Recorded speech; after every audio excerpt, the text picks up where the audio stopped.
Je m'appelle Michel O'Neill, je suis professeur retraité de l'Université Laval où j'ai enseigné pendant 30 ans dans le domaine de la santé, puis ma formation est en sociologie. C'est un peu un concours de circonstances qui ont fait que je suis venu au monastère ici. J'ai appris qu'il n'y avait rien d'écrit sur leur histoire, puis c'est une histoire qui est vraiment très particulière.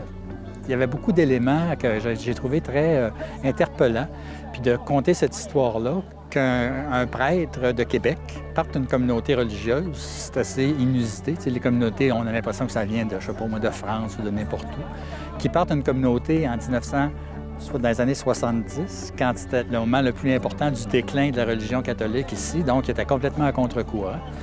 Qui partent d'une communauté monastique, donc pas une communauté pour travailler dans le monde, mais vraiment de gens qui se coupent du monde pour prier, qu'une communauté, en plus de ça, soit capable de survivre après le décès de son fondateur, parce qu'il est décédé à peine 15 ans après qu'il ait fondé la communauté.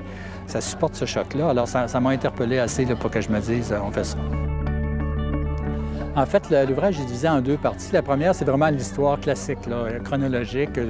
Ça compte, en fait, l'histoire de la communauté depuis son idée jusqu'à aujourd'hui, dans le fond. La communauté a été fondée en 1980. Les 4 autres chapitres, en fait, ils parlent de la communauté aujourd'hui. Qu'est-ce qu'elle a l'air? Souvent, beaucoup de monde au Québec aujourd'hui ont délaissé la religion. Les plus jeunes générations ne sont pas familiers, puis on se demande toujours, bien, qu'est-ce qui se passe dans ces communautés-là?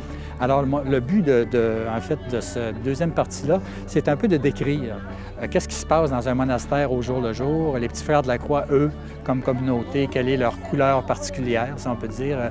En langage religieux, on appelle ça leur charisme. Et j'ai aussi comparé les petits frères de la Croix aux 7 autres communautés monastiques masculines au Québec pour les replacer, les petits frères de la Croix, dans les communautés monastiques masculines, les communautés monastiques masculines dans les communautés religieuses en général, pour voir un peu où ça s'en va tout ça. Et les nouvelles communautés, il y en a beaucoup. Juste au Québec, depuis 1966, il s'en est parti 53. Donc, c'était un peu pour compter à la fois l'histoire de la communauté, puis à la fois le contexte dans lequel ça s'inscrit dans l'Église catholique d'aujourd'hui, dans le fond, que le livre a été écrit.